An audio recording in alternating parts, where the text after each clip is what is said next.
কেরানীগঞ্জে মানব কল্যাণ ও সামাজিক উন্নয়নের নতুন এক দিগন্ত উন্মোচিত হল। সুবিধাবঞ্চিত মানুষের পাশে দাঁড়ানোর প্রত্যয় নিয়ে যাত্রা শুরু করেছে নূর মোহাম্মদ নুরু মিয়া ওয়েলফেয়ার ট্রাস্ট। শনিবার সকালে কেরানীগঞ্জের চুনকুটিয়া পশ্চিমপাড়া এলাকায় পবিত্র কোরআন তেলাওয়াতের মধ্য দিয়ে ট্রাস্টের আনুষ্ঠানিক উদ্বোধন করা হয়। অনুষ্ঠানে প্রধান অতিথি হিসেবে উপস্থিত ছিলেন বিএনপির জাতীয় স্থায়ী কমিটির সদস্য গয়েশ্বর চন্দ্র রায়। বিশেষ অতিথি হিসেবে অংশ নেন ঢাকা জেলা বিএনপির সেক্রেটারি নিপুণ রায় এবং হানিফ এন্টারপ্রাইজের প্রপ্রাইটার মোহাম্মদ হানিফ। ট্রাস্টের প্রতিষ্ঠাতা নূর নাহারের সভাপতিত্বে এই উদ্বোধনী অনুষ্ঠানে ট্রাস্টের শীর্ষ কর্মকর্তারাও উপস্থিত ছিলেন। ট্রাস্টের চেয়ারম্যান শেখ ইশতিয়াক আহমেদ ও ম্যানেজিং ট্রাস্টি শেখ ইফাজ আহমেদ সহ অন্যান্য নেতৃবৃন্দ জানান, শিক্ষা, স্বাস্থ্যসেবা এবং মানবিক সহায়তার মাধ্যমে সমাজের পিছিয়ে পড়া মানুষের জীবনমান উন্নয়নে কাজ করবে এই প্রতিষ্ঠান। বক্তারা আশাবাদ ব্যক্ত করেন যে ধারাবাহিক জনকল্যাণমূলক কার্যক্রমের মাধ্যমে এই ট্রাস্ট সমাজে একটি ইতিবাচক পরিবর্তন নিয়ে আসবে। অনুষ্ঠানে রাজাপুর উপজেলার সাবেক চেয়ারম্যান তালুকদার জাহাঙ্গীর, স্যার আলিউর রহমান সহ বিভিন্ন সামাজিক ও সাংস্কৃতিক সংগঠনের নেতৃবৃন্দ এবং গণমাধ্যম কর্মীরাও উপস্থিত ছিলেন।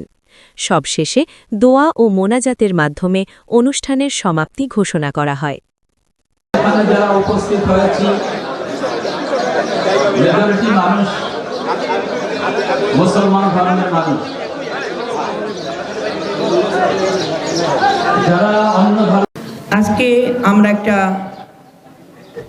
নতুন একটা ভাবনার চিন্তা ভাবনা, মানুষের জন্য সেবা করা। আসলে আমরা যারা রাজনীতি করি আমরা কিন্তু সবসময় মানুষের কল্যাণে কাজ করার চেষ্টা করি কিংবা সেই কাজে অনুপ্রেরণা যোগায়। জনাব মরহুম নুরু মিয়া সাবেক 3 বারের জনগণের জনপ্রতিনিধি, জনগণের ভোটে সরাসরি নির্বাচিত জনপ্রতিনিধি ছিলেন। এই সুবাড্ডা ইউনিয়নের 3 বারের চেয়ারম্যান ছিলেন। আমরা কিছুক্ষণ আগে তার জ্যেষ্ঠ জামাতার মুখে শুনতে পেলাম। আমরা নিজেরা জানি যে জনগণের কল্যাণে যারা কাজ করেছে, যারা জনগণের ভোটে নির্বাচিত হয়েছিল বিগত সময়ে এবং যারা বিএনপিকে ধারণ করে বহন করে, যারা এই বাংলাদেশ জাতীয়তাবাদী দল অর্থাৎ গণমানুষের রাজনীতি করতে যে মানুষের অধিকার প্রতিষ্ঠা করতে যে সেই পরিবারের সদস্য যদি নাবালক হয় তাকেও কিন্তু ফ্যাসিবাদরা রেহাই দেয় নাই।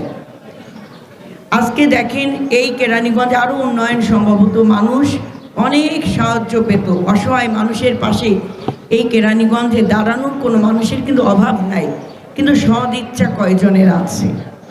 আজকে এই পরিবার একটা ঐতিহ্যবাহী পরিবার, যারা এই অত্র এলাকার মানুষের কল্যাণে কাজ করতে চায়, মানুষের সেবা দিতে চায় নিজেদের অর্থায়নে, তারাও কিন্তু দিতে পারে নাই। আবার আমার এই এলাকার সাধারণ মানুষ সেই সেবা থেকে বঞ্চিত হয়েছে ফ্যাসিবাদ দ্বারা। আজকে আমি ওয়েলফেয়ারের এই ট্রাস্টের মাধ্যমে আমি স্বাগত জানাই এমন উদ্যোগকে, এবং আগামী দিনে এই ধরনের উদ্যোগ যেন প্রতিটি কেরানীগঞ্জের মানুষের জন্য প্রেরণার উৎসাহ জাগায় এবং আমরা আমাদের অবস্থান থেকে সবাই সবার জন্য, মানুষের জন্য যেন আমরা কাজ করতে পারি, সেই প্রয়াসে থাকবে, সেই চেষ্টা থাকবে।